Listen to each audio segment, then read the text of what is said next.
कौन है वो सच्चिदानंद राय जो तेजस्वी यादव को अपशब्द बोल रहे हैं? क्या वजह है? आखिर क्या दुश्मनी है कि तेजस्वी यादव जो बिहार के उप मुख्यमंत्री हैं उनके लिए एमएलसी सच्चिदानंद राय अपशब्दों का इस्तेमाल कर रहे हैं? तेजस्वी यादव ने आखिर ऐसा क्या कर दिया है? राजनीति में विरोध मतभेद स्वाभाविक है, ये अपनी जगह पर है, लेकिन राजनीति में एक दूसरे के लिए अपशब्दों का इस्तेमाल कम से कम बिहार की राजनीति का चलन नहीं रहा है। और अगर सच्चिदानंद राय की उम्र को देखें और तेजस्वी यादव की उम्र को देखें तो तेजस्वी यादव उम्र में उनके बेटे के समान होंगे, और ओहदे के तौर पर देखें तो जहां वो एक एमएलसी है वहीं तेजस्वी यादव बिहार के डेप्यूटी सीएम हैं। फिर भी सच्चिदानंद राय ने एक प्रेस कॉन्फ्रेंस में भी और कई साक्षात्कारों में लगातार उन्होंने तेजस्वी यादव के लिए अपशब्दों का प्रयोग किया है। ये कौन सच्चिदानंद राय हैं? इनका मकसद क्या है? इनका उद्देश्य क्या है? क्यों तेजस्वी यादव के लिए ये ऐसे शब्दों का प्रयोग कर रहे हैं? दरअसल आपको बता दें कि सच्चिदानंद राय सारण स्थानीय निकाय क्षेत्र से एमएलसी हैं। कभी ये भारतीय जनता पार्टी के टिकट पर चुनाव जीता करते थे, लेकिन पिछले चुनाव में बीजेपी ने इनका टिकट काट दिया तो इन्होंने निर्दलीय ही चुनाव लड़ा और राजद के सुधांशु रंजन को इन्होंने पराजित किया। और सच्चिदानंद राय बहुत ही अमीर नेता माने जाते हैं, और जिस दौर में ये एमएलसी का चुनाव लड़ रहे थे उस वक्त ये सबसे अमीर उम्मीदवार थे। आपको बता दें कि तकरीबन 900 करोड़ रुपए की मिल्कियत के मालिक हैं सच्चिदानंद राय। जी हां, सच्चिदानंद राय के पास 900 करोड़ रुपए से ज्यादा की संपत्ति है। निर्दलीय एमएलसी का इन्होंने चुनाव जीता था।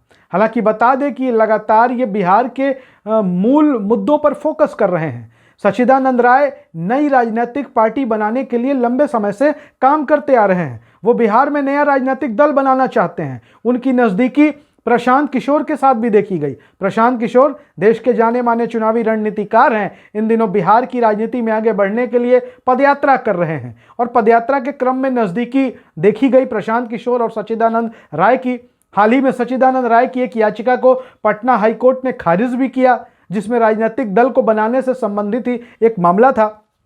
आपको बता दें कि सच्चिदानंद राय ने पटना हाईकोर्ट में राजनीतिक दल बनाने पर याचिका दाखिल की थी, जिसे कोर्ट ने खारिज कर दिया था, और यह 29 अगस्त की तारीख थी इसी साल की।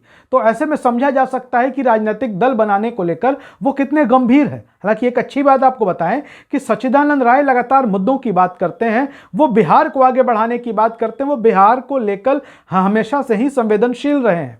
सच्चिदानंद राय इस बात पर खुशी जताते हैं कि G20 का सम्मेलन इस देश में हो रहा है। ये बहुत अच्छी खबर है, वो बहुत खुश हैं, लेकिन इसमें बिहार कहां है?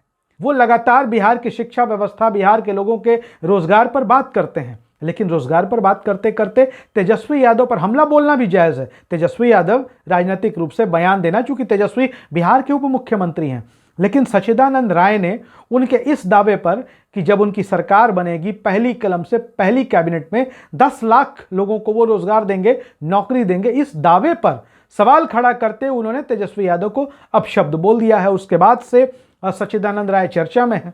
हालांकि राजनीति की एक परंपरा है, राजनीति में बयानबाजी करने वाले लोग बहुत ज़्यादा जाने जाते हैं। बयान बहादुर, बयानवीर लोग राजनीति में बहुत मिलते हैं, और बयान देने के बाद ही लोग चर्चा में आते हैं। अब सच्चिदानंद राय की चर्चा कौन कर रहा था? वो निर्दलीय एमएलसी थे, बहुत पैसे वाले थे, अकूत संपत्ति के मालिक हैं, लेकिन चर्चा कौन कर रहा था? लेकिन अब जबकि उन्होंने तेजस्वी यादव के बारे में बोल दिया है तो लोग उनकी चर्चा कर रहे हैं। शायद वो यही चाहते थे, लेकिन आपको बता दें कि सच्चिदानंद राय एक राजनीतिक दल बनाना चाहते हैं। उन्होंने पटना हाईकोर्ट से यह कहा था कि वो चूंकि एक निर्दलीय एमएलसी हैं, वो निर्दलीय विधान पार्षद हैं, वो अपना राजनीतिक दल बनाना चाहते हैं, राजनीतिक दल का गठन करना चाहते हैं।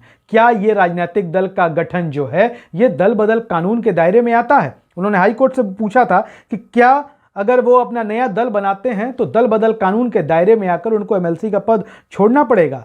तो हाई कोर्ट ने इस याचिका को समय पूर्व याचिका बताई, और इस समय पूर्व याचिका बताकर इसे खारिज कर दिया। लेकिन एक बात तो तय है कि सच्चिदानंद राय जो कभी भारतीय जनता पार्टी के नेता हुआ करते थे, अब अपना नया राजनीतिक दल बनाएंगे। तेजस्वी यादव पर हमला भले करें, हालांकि बता दें कि वो सभी राजनीतिक दलों पर हमला भी करते हैं और सवाल भी पूछते हैं। सच्चिदानंद राय के बारे में बता दें कि वो सोनिया गांधी से भी सवाल करते हैं, वो भारतीय जनता पार्टी की टॉप लीडरशिप से भी सवाल करते हैं, वो नीतीश कुमार से भी सवाल करते हैं, वो लालू प्रसाद यादव से भी सवाल करते हैं, और ये पूछते हैं कि पूरा देश आगे बढ़ रहा है, बिहार आगे क्यों नहीं बढ़ रहा।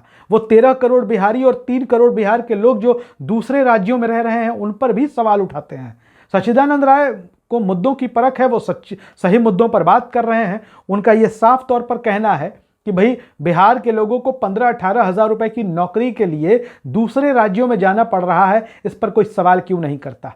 सच्चिदानंद राय इस नौकरी रोजगार के मुद्दे को लगातार मामले को उठा रहे हैं और कह रहे हैं कि आप सिर्फ इसलिए किसी को वोट मत करिए कि किसी के बेटे को मुख्यमंत्री बनाना है, आप अपने बच्चों के भविष्य के लिए मतदान करिए।